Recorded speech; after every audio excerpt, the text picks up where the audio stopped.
8 News Now is learning more about a Metro officer accused of beating and kidnapping his girlfriend. Thanks for joining us. I'm Dave Corvassier. And I'm Paula Francis. What's more, we've learned this is not the first time Officer James Burt has been accused of beating his live-in partner. This is just the latest stain on the Metro Police Department, which is investigating multiple officers accused in separate incidents. Petrania Punswan has a live report outside the police department on those cases just ahead. But our team coverage starts with Vanessa Murphy outside the Clark County Detention Center, where Officer Burt remains jailed tonight. Vanessa.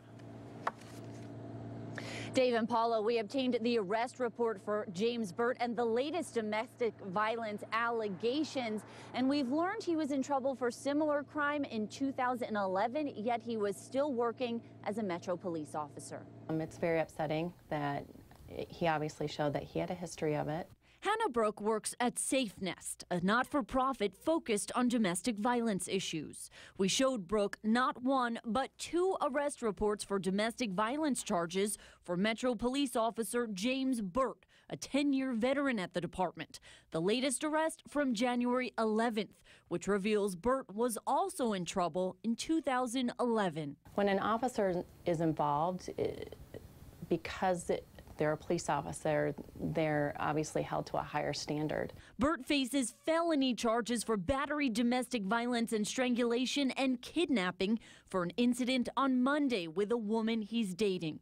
In 2011, he faced similar charges after accusations he hurt another woman he was in a relationship with. According to records, the charges were later dropped because he fulfilled court requirements, including counseling and community service. Brooks says it appears Burt may need counseling again.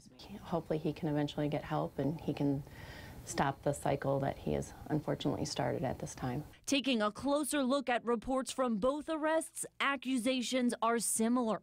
He's accused of saying everyone is going to die tonight this week. 5 years ago, he's accused of saying it would not end well if the victim's family came to help her. And in both situations, it appears the women tried to get away. The language in the reports, he held her down, one arm around her neck, placed his hand over mouth. And hopefully, because this gentleman's in the public eye, then he'll be scrutinized and he'll be held accountable in a more serious manner. Would you like to see the felonies stick here to send a message? I'd like to see felonies stick there and in other cases as well, and not so many plea deals, that the perpetrators, the batterers, they go to jail if they need to, and they receive treatment if they need to. As for that incident in 2011, according to the report, Burt had the victim in his truck, kept driving, wouldn't let her out, even threw her cell phone out of the window. Police had to track him down through a traffic stop. So serious allegations, but again, the charges were dropped and he was back to work as a Metro police officer. Paula. Vanessa, what happens next in the Burt case? Well, as we mentioned earlier, Burt is in jail tonight. He'll have a court appearance, and right now he is not getting a paycheck from the Metro Police Department while this is being investigated. Back to you. Thanks, Vanessa. Thanks, Vanessa. Well,